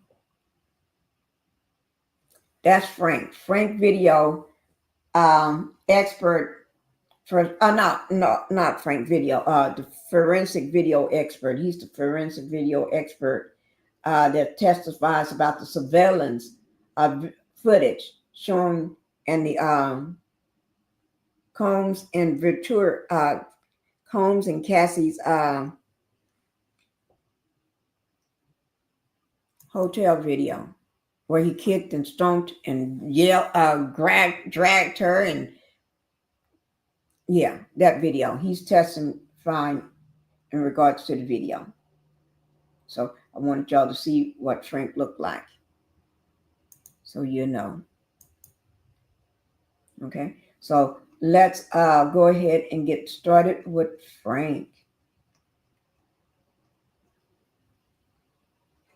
Okay, let me get to Frank. Ooh, okay. Make sure. Okay. Okay. Okay. So Frank, the video, Frank, the forensic video, his person is called to the stand. Court is in session. I think he was the first person called, and the government has called him as the first witnesses. Okay. He was sworn in, and he took the stand wearing a dark suit. At least he dressing the part. He ain't dressing like Diddy. He took the stand and wore a dark suit. The primary task of this video expert appears to be authenticating that footage of the Dittlers beating Cassie in the Los Angeles hotel, whether it's been altered in any kind of way or shape or form. Okay, whether that video is authentic, no tampering with that video. Okay, so Frank said there is no anomalies in the distribution footage shown from the assault video of Combs assaulting his girlfriend at the time, Cassie, at the Intercontinental Hotel in Los Angeles in 2016. Let me just make a note of that. I always try to make a note on mine for later.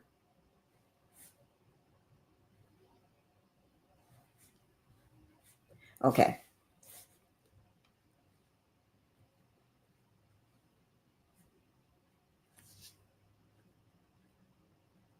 Mm-mm. Okay. Okay. So Frank, the witness, is walking the jurors through the video footage of Combs' 2016 videotape beating of Cassie at the Los Angeles hotel. He's confirming the video's authenticity and walking the court through a version he's stitched together. So he's walking them through parts of the version of it that he stitched together, showing events as they happen in chronological order. In a chronological order. So the prosecution filed into evidence under seal 10 SEX videos involving Cassie. So the footage, now remember, let me say that again. The prosecution filed into evidence under seal 10 SEX videos involving Cassie. The footage was dated between 2012 and 2014 and came from a user file marked Frank Black, alias Combs, alleged using while traveling. Oh my God.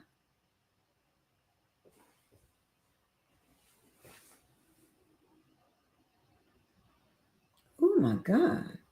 Okay. The footage was between 2012 and 2014. Came from a file marked Frank Black. Frank Black is the alias that Sean P. Diddy Combs used all the time when he goes to hotels. But he have other aliases that he used, but that is one of them. While he's traveling, going to hotels or whatever he needs to do. Okay, so this is between 2012 and 2014. Okay. Frank's testimony may be coming across as highly technical and tedious as lawyers go moment by moment through security footage of Combs and Cassie. The Diddler and Cassie. The rather dry testimony, though, has led to a captivated impact on the jurors. So the jurors are all in for it. The jurors are sitting there. All of them are sitting there. They are all into this. They are paying attention. They want to hear. They want to see. They don't want to miss nothing. Nothing. They ain't ready for you to say, time to go. That's enough. No, they want to know. They want to know. They want to hear and know everything. Okay? So don't get it twisted with them. They said, oh no, we want to know.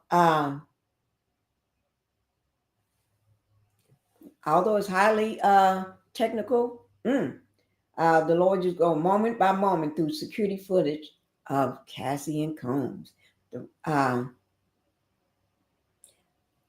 Although the jurors although the testimony, let me just say this, although Frank's testimony may seem just blind and dry and just okay, because he's doing technical stuff and all this different things, tedious stuff, but the jurors having to sit through and in extended time looking at Combs beating, brutally beating of his then girlfriend, March 5th, 2016, Los Angeles. Ooh, I guess. Okay. March 5th in Los Angeles, 2016, while Combs' defense team is opening statements. The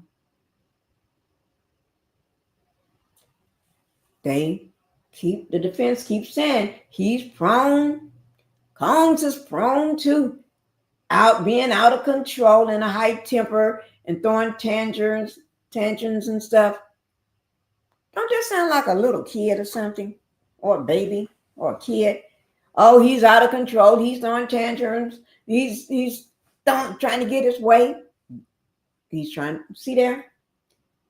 He have a high temper, out of control. This kind of reminder may not be helpful to this cause.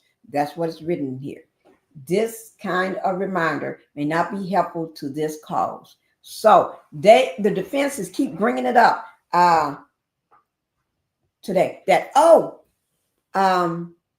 he tend to throw tantrums all the time. Oh, he's highly prone to that. He have a high temper. He get this and that. So if he do all this here, what to say he's not? These people are not telling the truth. They witness all this, and he directs that out of controlness directly at them. You see what I'm saying? Directly at them. Okay. The government calls Cassie best. Okay, that's getting back to Cassie's best friend, Bryana, that takes the stand and cites her Fifth Amendment rights against self-incrimination and stuff. Okay, so now let's go down to, since I showed you what Frank looks like and everything. Let's go down and see what else started, because Frank was the first witness this morning for Wednesday. So let's see what happened before Frank got on the stand. Okay. And I always put in my notes, when I got notes, I always put who is, like I did. I wrote, who is Syria Oken, O-K-E-N? Who is she? I put, who is Eddie Garcia's? Although I find out who they are, I still put who is, okay? And that's what they're saying right now about who is expected to testify today. Who is like Frank? Who is Frank? We already just went over who Frank Piazza is, okay? He's the forensic video analyst or expert. Got to be an expert, otherwise I don't think they'll be calling him. Okay? But anyway, and then so Frank testified. It's 316 there. Let me just go ahead and bring up outside the courthouse while I bring this up, because I don't want to miss anybody. I'm going to go ahead and show the courthouse right quick.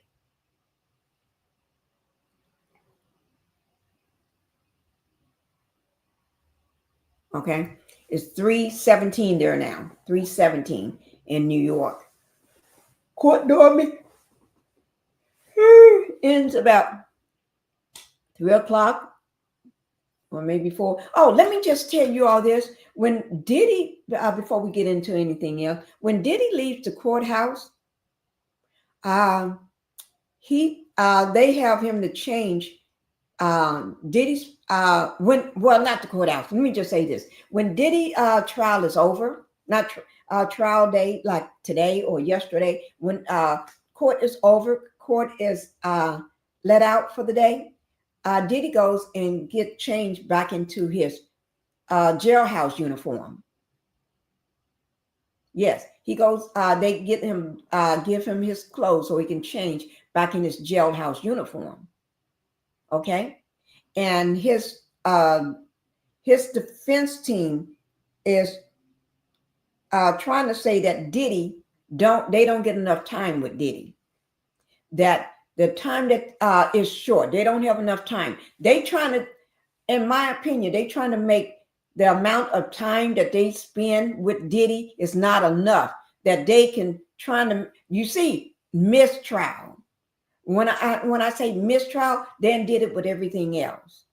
This is a weekly thing or every other day, if not every day. or every other day or very often during the week, throughout several times in the week, they try to see can they get a mistrial. And another thing they was bringing up yesterday is that was alleged said that they don't get enough time with the diddler to spend going over his case with him, going through his case or over his case, however way they put it. But so they said there's not enough time during the day because it was said, I'm going to have to bring it up. I'm going to bring it up and let them explain it. Let me drop this here and see can I find that video. Okay. Because I'm still going to keep my eye on the courthouse. Okay. Still got my mind on the courthouse. I'm not going to forget the courthouse. Courthouse, we cannot forget the courthouse. Let me just try to pull it up for y'all. Okay.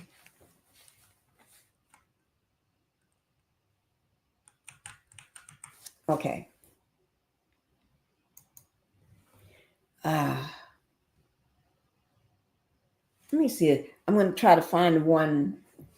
Let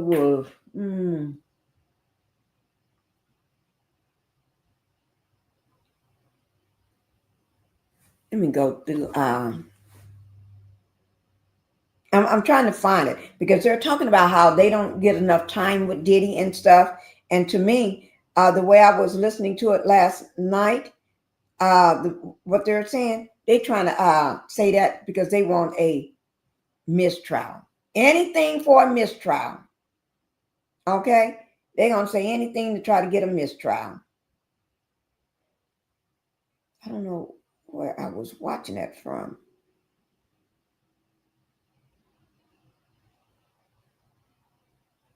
Let me see. Oh, was it this? Oh, yeah. And I think it was this video here because they're talking about how Diddy is auctioning off his clothes too. His jail clothes goes to auction. I don't know if y'all heard that. I don't know whether y'all heard that. And saying Diddy is broke. Diddy is I didn't say he was. I didn't say he was broke. I did not say he was broke. That's what. When I say he's broke, I'm not saying he's broke. I'm just saying what they. I'll just let y'all watch it yourself, okay? While we wait for them to come out the courtroom, and this will be the last video, guys. We're not going to do another video after this one, okay? So this will be the last video, unless something pops up and like, whoa, breaking news. Then, okay. Breaking news tonight. Okay, here it is. And we're probably not going to watch the whole thing. Okay. We're just going to watch. This is Nancy Grace. Like I said, I love myself from Nancy Grace. This is her take on yesterday. Okay.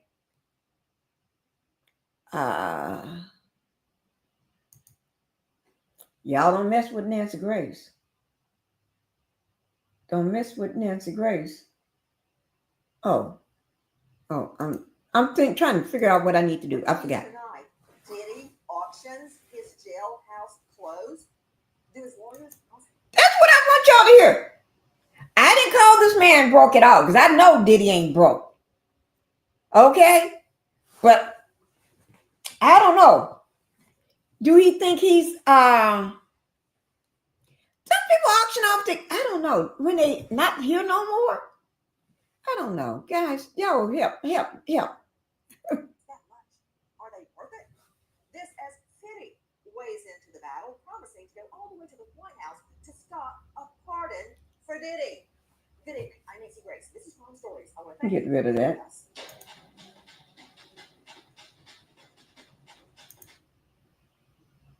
and let her music play. Abuser that took part in heinous beatings and bizarre sex acts, decades of abuse of women and so-called freak offs. This is a day that's been long in coming. We got to hear about the clothes. Justice. And I say Dirty Diddy going down. This is the case. Straight out to the courthouse, standing by is investigative reporter Lauren Collins, star of Pop Crime TV. A lot has been happening on the witness stand throughout the day, and Mia, not her real name, is a critical witness, Lauren Collins. I noticed that Brian Steele started off kind of going easy on Mia, but then he changed his approach. What happened? Mia is still on the stand, finishing up her cross-examination by Brian Steele. Today, during a break, the government actually had to speak to the judge and say, look, the way that this witness is being treated by Mr. Steele is borderline hostile. He's aggressive. He's yelling at her. He's accusing her of lying. And this type of questioning is going to prevent other witnesses from coming forward if they think they're going to be humiliated and treated like this. Now, the judge said, look, I have not heard Mr. Steele yell at the witness. I haven't heard him be too aggressive, but what I have heard is improper questions. And when Mr. Steele tries to rephrase these questions, the judge said he's not sure if he's doing it on purpose, not rephrasing properly just to get out what he's trying to say. But either way, he needs to watch it when it comes to that. And he said, look, the government can continue to object, and we'll make the adjustment accordingly. So as Brian Steele moved along with his cross-examination, it was a little bit aggressive. He did accuse Mia of lying. He would point blank ask her, were you lying when you said this? Were you not truthful when you said this? He did. And Mia said, everything I've said in this courtroom has been truthful. And Brian Steele really seemed to hone in on the fact that, again, her text messages to Sean Holmes 1 year after she didn't work for him, 2 years after, even up to 3 years after not working for him, they still said, I love you. They still said, I miss you. At one point, she texted him in 2019 that she had a dream that she was trapped in an elevator with R. Kelly and that Diddy came to rescue her. We found out through Brian Steele's cross-examination that Mia had met with the government about 27 times. The first 2 times meeting with the government, she did not mention any type of sexual assault or alleged sexual assault. And Mia said, well, I did not bring this up until I had my attorney. And Steele pointed out that she had an attorney in her March of 2024 meeting, but again, did not bring up the alleged sexual assault until June of 2024. And he was really trying to get in the name of her attorney, Sean Crowley, and the fact that Sean Crowley had won this big settlement prior to representing Mia. However, there were many objections and he was not able to get that in. Okay. Did she crack, Lauren Collins, or did she stay strong? I find it really interesting. They brought up that $400,000 settlement that she had with Diddy. Okay, what happened? Mia actually said, everything I've said in this courtroom has been the truth and not a lie. And Brian Steele also said to her out of the blue and seemed to kind of raise his voice, well, isn't it true that he didn't touch you or violate you as many times as you've told us? And she said again, everything I've said is true. Okay, whoa. Okay, so he's asking, hey, he didn't you as many times as you're saying. Okay, straight out to Armand Wiggins, joining us out of LA, entertainment and legal affair commentator, host of podcast The Armand Wiggins Show, on the trial since day one. Did you hear what Lauren Collins just said? Okay, I'm going to skip over Armand Wiggins because I want to hear about the clothes too, because Armand Wiggins, I don't want to hear what he got to say. Oh, Left and right. So they I want to hear what she got to say. Wasn't at the time. So No. it was like, Okay, we're going to skip over him. Sorry about that. Abused often divide their experience of $3 Okay. million. Get her to number one. Juror isn't victims go through so much trauma, right? I don't know that Minnie was suicidal because she got fired or let go. In fact, Sean Combs and his hitch person, Corman, tried to get her to drop the lawsuit. And I want to point out regarding the lawsuit that he settled with her for $400,000. So I think we need to reframe the question, not why did you take money? Aren't you in it for the money? The question should be, Sean Combs, why are you paying $500,000 to get this woman to shut up? Like you paid Cassie Ventura $20 million. Get her to shut up. Right. So why are you paying people left and right so they don't talk about what you did to them? That's Right. the right question. And why aren't we talking about the time she did try to get away and he would try to call her or have his henchmen call her? And so she did attempt to get away. We can't forget about that. And women who are sexually abused often divide their experience of the abuser up into all good or all bad. It's a way of coping. So when the abuser is kind, they become overly attached. And when the abuser is abusive, then they have a clear sense of what's happening. She's trauma bonded with him. Well, another thing is that victims that I've represented in court, very often, especially in abusive relationships, not stranger on stranger, they try to rationalize what happened. Like, for instance, marital, where you're dating someone and you try to go, oh, well, he was drunk, or oh, well, I let him on. They rationalize what happened because they don't want to deal with the fact I was just. Now, my concern is, although I disagree with Wiggins totally, the reality is that he is thinking that after watching the testimony, even though I think it's horribly wrong, is a juror thinking that. So another issue, I'm trying to figure out the significance of birthday posts on social media. Lord, what does that have to do with anything? He seems to also be really focusing on these birthday posts that Mia did for Sean Combs year after year, although she described to us during direct testimony that his birthday was a traumatic date for her because that was the first time that he ever sexually assaulted her, allegedly. So Brian Steele's hammering home, well, how can you compartmentalize this when it was such a horrible day for you? And year after year on social media, you're wishing him a happy birthday. Guys, we're live at the courthouse bringing you the very latest. Okay. Yeah. He's innocent until proven guilty. I'm trying to get to those clothes. Shooter Rob was Sean Combs' PR guru for years. He no longer works for him, thank goodness. Robbie really knew even worse. Rob Shooter, host of Naughty But Nice podcast. That's at robshooter.substack.com. Author of the four-word answer. Rob, I want to talk about what Mia has been saying on the stand all day and for several days. The fact that she lived in fear.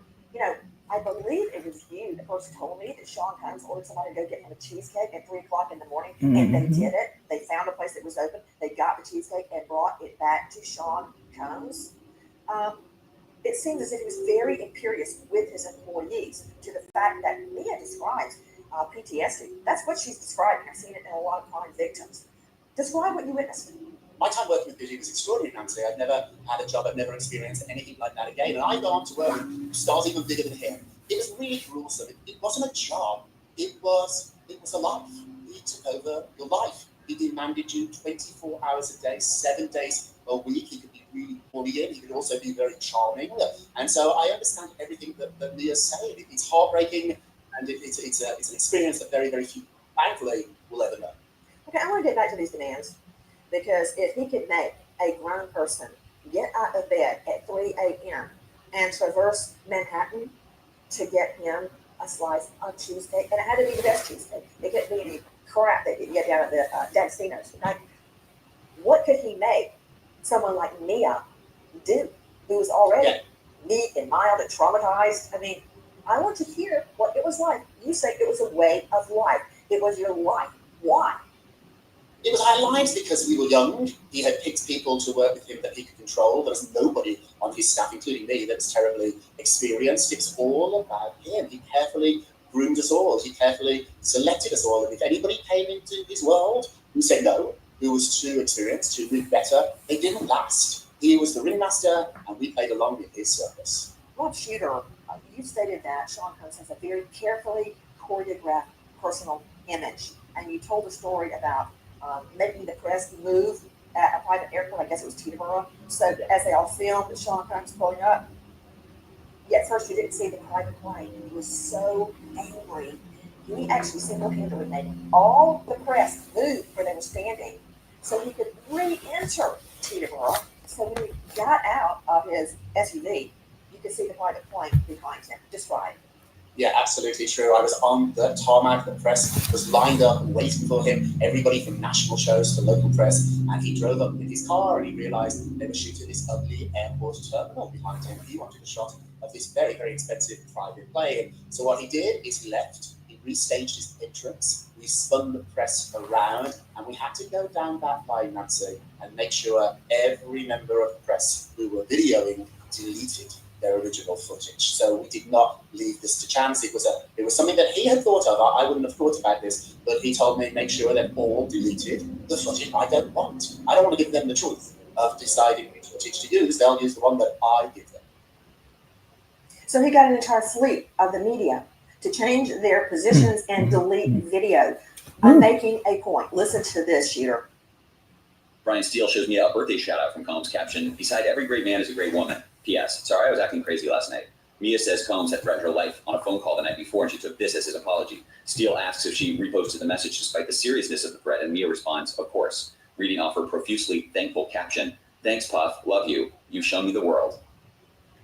So you're hearing, Rob Shooter, the posts that Mia is making about a birthday wish, and then she gets cross-examined about wishing Sean Combs happy birthday on a post. Now, I have seen victims go along to get along. Right, Whether go it's along to get lawyer along. forcing sex on you, husband, partner, I'm a judge, and you don't want to make waves in the courthouse, so you put up with it and you just keep going. But he's really tearing her up on the stand about this shooter. What do you make of it? You know him. Yeah, I think this is directed by Diddy. I think Puff is running this entire trial. He's telling I do too. what to do, which might be a mistake, but his ego is very, very big. And newsflash here, Nancy, it is possible to think, love a monster. A person can be a terrible person and you can still have feelings towards them. I think that's a mistake here that Diddy is making. I think people know the difference. And just because I post something, a birthday message, something kind towards you, doesn't mean you can't also be a terrible human being. Ooh. Oh, yes. Well, I want to show that birthday, not birthday, the stuff about the Diddler. We're getting ready to close, guys. The Diddler instructing not everybody, but to change the picture. But also, what I really wanted to show was the clothes. Diddy clothes goes to auction. Some clothes of his. Let me go ahead and drop this down. What I need to show is, let's see what's going outside the courtroom before we leave. Let me make sure it is fresh. I'll let y'all take a look right quick. Here we go. Here it is. Still the same. No, oh, they just took the red border down as soon as I put it up. Y'all know that border on the left side, the red border? They just took that down. This is not paused or anything.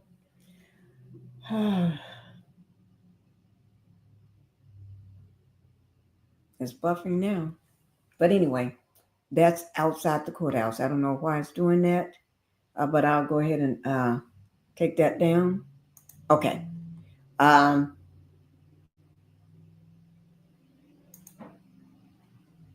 Let me see what's going on.